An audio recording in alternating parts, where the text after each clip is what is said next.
네, 여러분. 조직의 모든 것과 마찬가지로 변화 관리 역시 리더십에서 이야기를 시작할 수밖에 없을 것 같습니다. 변화를 가장 애타게 원하는 사람들은 누굴까요? 리더들입니다. 리더분들 중에서도 올라갈수록 더 변화에 대한 그 압박감, 또 절실함이 더 강할 것 같고요.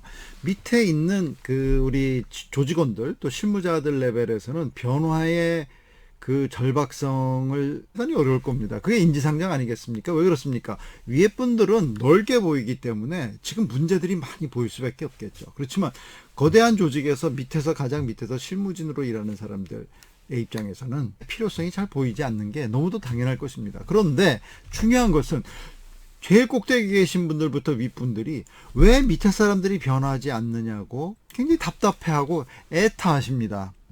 자, 그런데 이거는 좀 이해에 대한 부족에서 오는 것 아닐까요? 변화가 성공했다는 것은 결국은 좋은 전략과 방향성, 또 여러 가지 지침들을 가장 밑에 있는 실무단에서 변화를 만들어내는 그 합이 성공해야 기업의 변화가 성공하는 것 아니겠습니까? 피터 드러커가 이야기한 리더십의 핵심이 가장 중요한데요. 보면요. 리더는 내가 하고 싶은 것은 무엇인가라고 물어서는 안 된다. 단 무엇을 해야 하는가 물어야 된다. 자, 변화도 마찬가지입니다. 리더가 변화를 하고 싶다는 중요하지 않습니다. 변화를 왜 해야 되고 어떻게 해야 되고 어떤 모습으로 변화해야 되는지를 먼저 생각하셔야 되겠죠. 자, 리더십의 핵심 두 번째는요. 의미 있는 차이를 가져다 주는 것 중에서 나와 우리 조직에 알맞는 일은 무엇인가? 무슨 얘기입니까? 우리 조직이 할 수 있는 역량이 있는가? 자, 변화 필요하다고 할 수도 없는 변화를 하라고 하면 그걸 어떻게 하겠습니까? 할 수 없는 것은 할 수 없는 것입니다. 그렇죠? 자, 그러면 리더들은 할 수 없는 것과 할 수 있는 것을 구분해서 지금 당장 할 수 있는 변화를 잘하게 하고, 지금 할 수 없는 것이 있다면 그것을 어떻게 할 수 있게 할 것인가 전략적인 고민이 필요할 것입니다. 그리고 더 중요한 것, 리더십 핵심 세 번째는요. 다른 필요한 일들이 처리되도록 하지만 그 일을 자신이 처리해서는 안 되고 누가 해야 됩니까? 조직을 통해서 일해야 된다. 변화도 마찬가지겠죠. 결국은 변화도 리더 입장에서 봐서는 자신이 변화하는 것이 아니라 조직원들이 변화하게 합니다. 그렇기 때문에 리더가 변화에 대해서 잘 알아야 합니다. 이게 가장 중요한 포인트라고 생각을 합니다. 변화 프로젝트의 거의 대부분은 실패로 끝난다 그럽니다. 그 얘기 뭡니까? 변화는 실패하는 게 너무도 당연하다라고는 얘기까지 가능하다는 얘기죠. 자, 그러면 왜 그럴까요? 우리 조직을 들여다보면요. 크게 두 그룹으로 나눌 수 있을 것입니다. 실무를 행하는 코끼리들과 그 코끼리를 끌고 가는 리더들. 리더들이 야, 이리로 가야 돼. 변화하려면 저리로 가야 돼 하는데 코끼리들이 이렇게 얘기합니다. 싫어. 왜 자꾸 그리 가라 그래. 싫은데. 자, 저렇게 해야지. 그러니까 저번에 해도 했는데 안 됐거든요. 안 되거든요. 왜 안 되는 걸 자꾸 하라고 그러세요?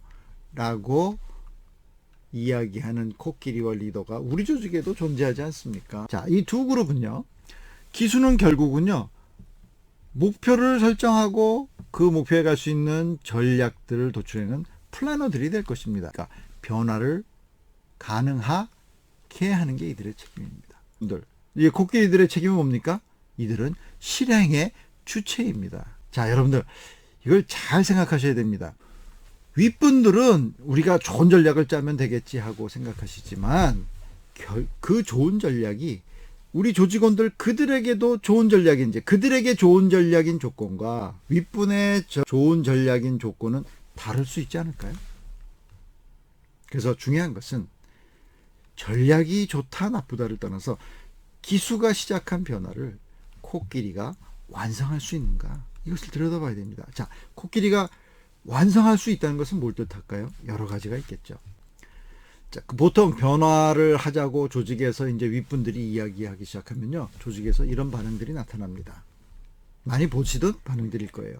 자, 이런 반응들을 리더분들은요, 소위 말해서 저항이라는 단어를 씁니다. 자, 저항이 우리가 사전적으로 보면은 그렇게 좋은 의미는 아닐 수 있습니다. 그렇다면 저항이라는 것 자체가 나쁜 것이 아니라 저항을 어떻게 해석하느냐가 중요하다. 이 얘기를 제 얘기가 아니고요. 세계 변화관리의 아버지라고 불리우는 존 코터 교수가 저항은 결코 무조건 나쁜 것이 아니다. 여기서 무조건 나쁜 것이 아니다. 조건에 따라서 나쁠 수도 있고 좋을 수도 있다는 것이죠. 자, 그러면 저항을 하는 자체가 나쁜 것이 아니라 저항의 에너지를 잘 쓰는 게 중요하다. 무슨 얘기입니까? 조직에서는요, 차라리 저항하는 게 낫다는 것이죠. 저항을 하지도 않으면서 무관심한 조직원들이 더 많다는 것입니다. 뭐 거의 80%가 무관심하다 그래요. 결국은 조직이 변화에 실패하는 이유는 이 저항하는 사람들 때문이 아니라 무관심한 사람들 때문이라는 것입니다. 자, 그렇다면 이 저항을 어떻게 관리해야 될까요? 바로 리더들이 코끼리들이 움직일 수 있도록 공감시켜야 됩니다. 어떻게 공감대를 형성할 수 있을까요? 여러 가지 이유 중에서 조직원들이 변화에 적극적으로 참여하지 않는 이유를 정리를 해봤습니다. 첫 번째는요, 목표와 방향이 명확지 않아서 참여하지 않는다고 합니다. 두 번째는요, 뭐 좋아는 보이고 해야 될 것은 같은데 갈 엄두가 나지 않는 것입니다. 자신이 없는 거죠. 세 번째는요, 환경이, 지금 내가 당장 일하는 환경은 그렇지 않은데 엉뚱한 데로 가라 그러는 거예요. 엄청나게 큰 강을 건너가야 되는데 강을 건널 다리를 제공하지 않기 때문에 가고 싶어도 못 간다는 얘기죠. 그리고 결국은 리더들을 보니까 안 해도 될 것 같다는 얘기죠. 무슨 얘기입니까? 사람들은요, 사장님이나 최고 이 고위분들이 모여갖고 변화에 대한 거를 설파하면요, 다들 이게 우리가 변화를 해야 되는구나라고 공감을 하려고 합니다. 근데 돌아와서 보면요, 바로 상급 매니저가 야, 김 과장, 그 매출 어떻게 정리했어? 현실적인 이야기를 합니다. 그래서 사장님이 오늘 얘기하신 것처럼 지금 뭐 앞으로 이러 해서 우리가 여러 가지 좀 변화도 해야 될 것 같고 이런 얘기를 하면요, 야, 쓸데없는 소리 하지 말고 빨리 매출 체크 보고하러 들어가야 돼. 자, 이것을 보면서 밑에 사람들은 어떤 생각을 할까요? 사장님이 얘기하신 변화는 할 수 없는 거구나. 그래서 변화는 척만 하라는 이야기구나. 누굴 보면 알 수 있습니까? 우리 매니저 보면 알 수 있다는 것이죠. 자, 그래서 변화 관리의 핵심 중의 핵심은요, 리더 중에서도 바로 사람들을 관리하는 그 퍼스트 레벨 매니저들이 제일 중요합니다. 왜 그렇습니까? 위에 전략이나 변화에 대한 내용을요, 밑에 사람들은 바로 퍼스트 레벨 매니저를 보면서 해석하게 됩니다. 그래서 이건 정말 변화해야 되겠는데?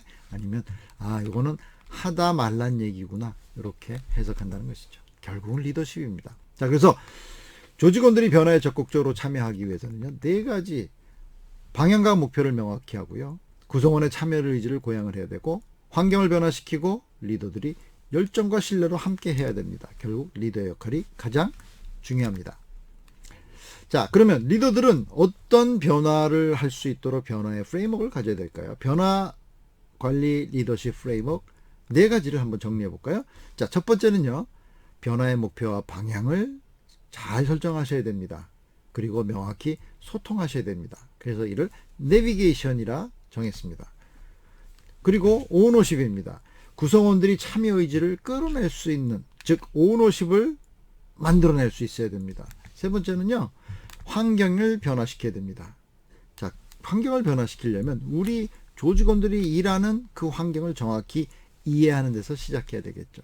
그리고 항상 중앙에서 리더십, 리더의 열정과 신뢰를 가지고 통참하는 리더들이 있어야 합니다. 그래서 요 앞 4글자를 따라서요, NOEL, 노엘.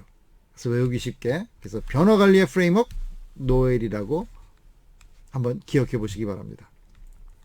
자, 방향과 목표를 정하는 내비게이션 파트에서는요, 제일 중요한 게 첫 번째는요, 우리 조직원들이 위기감을 느끼도록 해서 처음 안 되겠는데 하고 마음이 요동치게 해야 하는 것이죠. 그리고 변화의 목표를 명확히 하고 전파해 줘야 됩니다. 전파의 가장 중요한 것은 해석입니다. 어떻게 해야 되는지. 두 번째, 참여 의지를 고양하기 위해서는요, 변화의 목표가 너무 커서는요, 사람들이 가고 싶어도 엄두가 나지 않아서 움직이지 못합니다.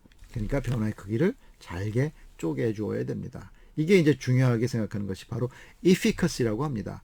efficacy는 자기 효능감에서요, 자신감인데, 작은 성공에서 해봤어, 할 수 있어 하는 자신감을 이야기합니다. 그래서요, 연단위 목표를 던져주고 것도 중요하지만 이것을 분기 단위, 월 단위, 주 단위 해서 이거 한번 해볼 만한데 약간 챌린징하지만 이렇게 이 목표를 작게 잘라주는 것 대단히 중요하다. 또 하나 중요한 것은 그 작은 목표들에 연관되게 온라인되는 게 중요하겠죠. 그 다음에 각자의 우리 조직원들이 어떤 행동의 원칙을 가져야 되고 어떤 기준을 가지고 판단해야 되는가 해서 자기가 어떤 원칙과 기준을 가지고 일해야 되는지를 정확히 알려줘야 그들이 판단하면서 자신 있게 끌고 갈 수 있게 될 것입니다. 세 번째로 환경은요, 결국은요, 변화가 작동하는 환경을 만들어 주어야 됩니다. 다이어트를 하려면요, 살을 빼려면요, 제일 먼저 해야 되는 게 밥그릇 크기를 줄여라 이렇게 이야기합니다. 살을 빼야 된다고 생각하면서 밥그릇 크기를 줄이지 않으면 먹는 양은 계속해서 먹으면서 살 빼기만 원한다는 것이죠. 결코 이룰 수 없다는 것입니다. 환경을 변화시켜야 됩니다. 리더의 열정, 결국은요, 변화한다는 것은 살아있다는 것입니다. 우리 조직이 살아있다는 것은 변화한다는 것입니다. 리더들이 먼저 그것을 잘 깨닫고 몸소 그 변화가 필요하고 변화를 어떻게 해야 되는지를 열정과 신뢰 통해서 솔선수범하는 모습만이 변화를 성공시킬 수 있을 것입니다. 자, 이번 체인지 리더십, 변화관리 리더십에서는요, 이러한 노예를 기반으로 해서요, 우리 리더들의 리더십 프레임워크 각 부분에 대해서 측정도 해보고 그에 대한 토의도 해보고 그래서 서로 액션 러닝을 통해서 배워나갈 수 있도록 강의로 진행할 수도 있고 그룹의 워크숍 스타일로도 진행을 합니다. 삼성의 여러 계열사들에서 진행한 바가 있고요. 그리고 LS그룹, 현대그룹 등에서 진행한 바가 있습니다. 할 때마다 정말 실제적인 토픽 그리고 실제적인 측정을 놓고 리더들이 느끼게 하는 데서 이런 부분 구체적으로 어떤 부분에서 어떻게 변화해야 되겠구나 하는 부분을 느끼게 하는 게 결국은 이 강의의 핵심입니다. 여러분 많이 도움되실 거라고 생각합니다.